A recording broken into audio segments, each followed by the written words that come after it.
day. My name is David Whittle, and I'm the Chief Financial Officer at Alexco. Bear with me while there we go. Alexco, the silver producer in forward-looking statements. Qualified persons.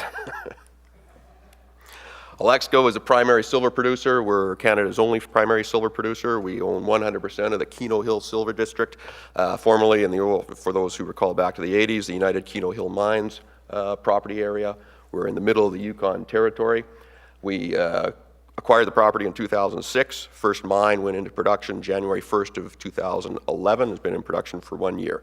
Produced 2 million ounces of silver in our first year. We've got guidance out to produce about 2.5 million ounces for this second year, 2012. The Keno Hill District has about 35 former mines in it. The first mine we brought into production is Keno. There's 2 more that are currently in development with target to be in production by the end of calendar 2012, the end of this year.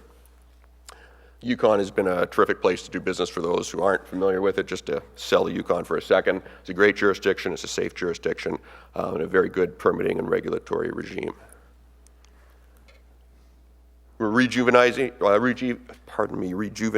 the district. Our goal for 2011, our production, our goal for 2012, as I said, about 2.5 million ounces of production, 2 new mines scheduled for development, and we have about $12 million exploration program planned for this coming summer, about 29,000 meters of exploration drilling to maintain our pipeline of growth. Size of the district is quite sizable, actually. It's about 20 kilometers long, about 8 kilometers wide. Those red dots give you a bit of a sense of the scatter of the former mines, the former producing mines. I don't know if you can see that. The Keno mine is there. We have a centralized mill that's about in that location there for centralized processing. 2 mines that are scheduled to come on by the end of the year is Lucky Queen and Onique. Lucky Queen, that's about 4 kilometers haul distance. Onique is about 1 kilometer away from the mill site. A couple of other points of note for later in the presentation. The Birmingham deposit is here. Flame and Moth deposit is here. These are 2 relatively recent deposits we've discovered, not former producing mines, but new discoveries.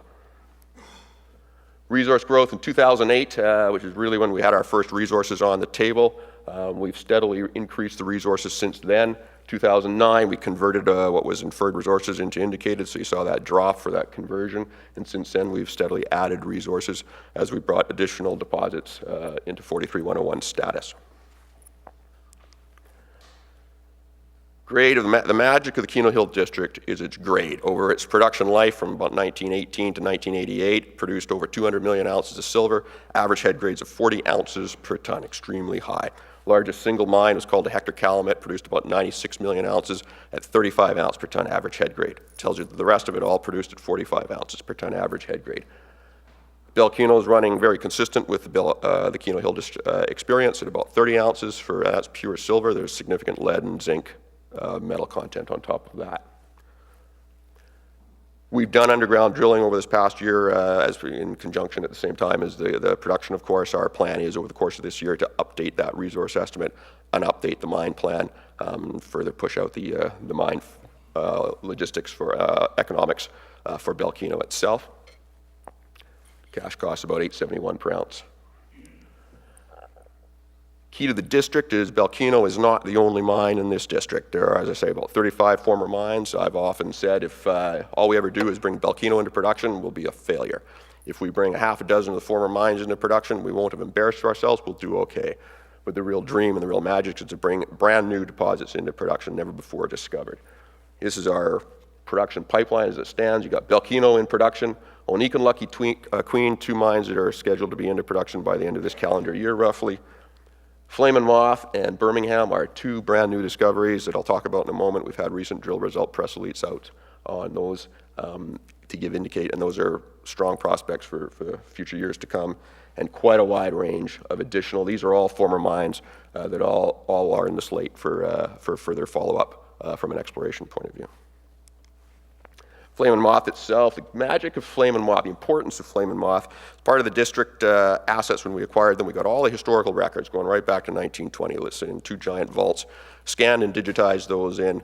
We've been able to take those 3D model, the information from it, correlate it to the drill results we've seen, correlate it to what we've seen going underground at Belkino, use that for target selection purposes. And the first time we were able to do that really was for the 2010 exploration season, and we drilled in that season Flame and Moth and Belkino, two never previously discovered deposits. So that's proof in our minds of the concept of our ability to take this modern technology and locate new deposits within the district. Key point to Flame and Moth is the grades are a little lower from a Keno Hill point of view. They're in that 15, 20 ounce per ton type of range, but the widths are are notably wide. You're talking 5, 6, 8 meter widths. So the vein width and the mining potential is very interesting. Relatively unusual, something quite unusual actually for the Keno Hill district, is to get that type of vein width in the deposit. The one minorly embarrassing aspect of Flame and Moth is it sits right underneath the mill, basically. So we talk about we'll have an incline hoist into the mill and save on haulage costs. Birmingham, similar type of concept. Again, you've got, for Keno Hill, lower grades than what you would typically see in the, talking 15 to 20 ounce, 15, 18 ounce range, but very wide widths from a Keno Hill point of view. You're talking 6, 7, 8, 10 meter widths. Very interesting, raises some very interesting possibilities, which will be another year and a half before we get our minds around them as to choices to be made on how to bring something like that into production, whether you're mining it from a narrow vein mining methodology or something a little more bulk tonnage, though still underground. Other aspect of Alexco that's unique for a company, really of any mining company, but certainly one of our size, is we have an environmental services group. Provides environmental remediation services largely to the mining industry, government, private industry, Canada, the US, South America, Europe. Not a large thing from a business or a revenue generation point of view, quite profitable in its own right. Quite important to the company from a strategic point of view. The Keno Hill District, we have an arrangement with the federal government where we're indemnified against the historical liability of all those 35 former mines, but we have the sole source contract to do the remediation of those sites on behalf of the federal governments for our normal contracting rates. At the same time, we're one of our best customers. Belkino mine was permitted from when we submitted the permits and when we went into production in less than a year. That says one thing about the quality of the Yukon as a jurisdiction for mining, and it says something about the benefits of us having an environmental group, what otherwise would normally be a set of consultants on the outside, embedded within us as our own best customer. Young company, we got $50 million in the bank, no long-term debt, generating pretty good cash flow right out of the gate with the production from Belkino. Company only was born in 2005. Senior management all have extensive experience in the business. I've been in the business for 20 years, and I'm probably the youngest guy in our group. We trade in Toronto and New York. It's important to recognize that. I'll say 3/4 of our volume trades on Amex. So we're listed in TSX and Amex. About 60% institutional shareholders. Management has a significant stake in the company. Clint Nauman is the largest individual shareholder. Clint's the president of the company. Why Alexco? To summarize, increasing silver production with a goal of 5 million ounces or more within the next 4 years. Increasing silver resources as we bring on. We do not have resource estimates out on Flame and Moth in Birmingham yet, but our expectation is to have those out by mid-2012 here. Aggressive exploration program, as I say, 29,000 meters of drilling. We do a big program every year, and we will carry that on this year, no exception. And that's it, inside my 8 minutes. Okay, thank you very much. As our readers know, they have followed the story. They know the oncoming production, so it's great to see it's moving forward. But the bottleneck has been the mill.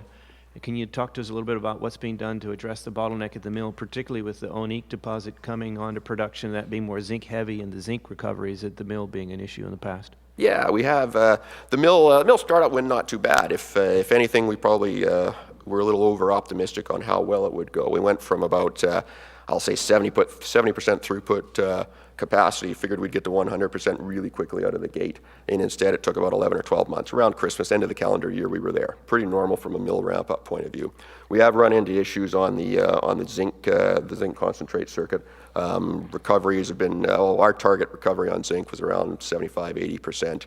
We were running about 45% out of the gate, moved that up into the 65 to 70% range. Still have had issues. They related, and particularly in recent times, there's pH balance issues within the water, so we've been working on those, a couple of other metallurgical constraints. We've pretty much cracked that, though. The quality of what's coming to the zinc is, on the zinc side, is notably better. We're seeing in recent weeks here. I think we mentioned in our last press release, January, February, we're going to try and push the mill, and it's going to be kind of a finish off that last of the ramp-up teething aspects, and that's gone quite well. It is important because Onique itself is a zinc-dominated body, so getting our minds around the zinc aspect would be important for when Onique comes on stream.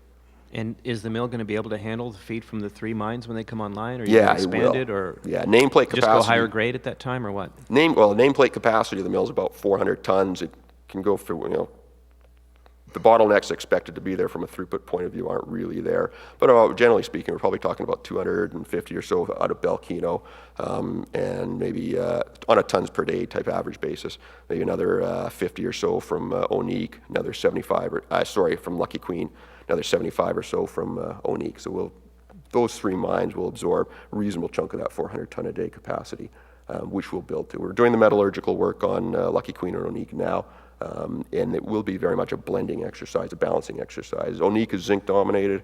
Lucky Queen has virtually no base metal attachment to it. So we'll be looking to blend that in, particularly with the lead con, for the silver recovery aspect. No base. Sorry, what's the silver in then? If it's not in the galena, is it in the siderite, or? Yeah, I believe, yeah, and I'll qualify everything I say on that regard as the CFO of the company. So. Right. Okay. No, very good. Okay.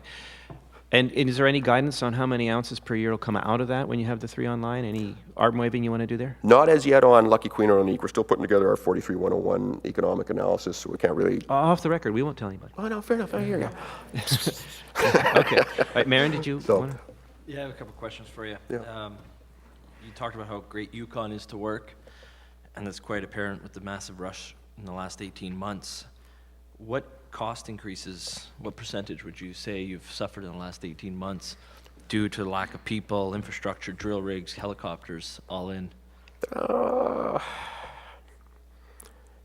Not great, to be honest. I mean, I'm almost embarrassed to be blunt about it and say, we've had some wage increase.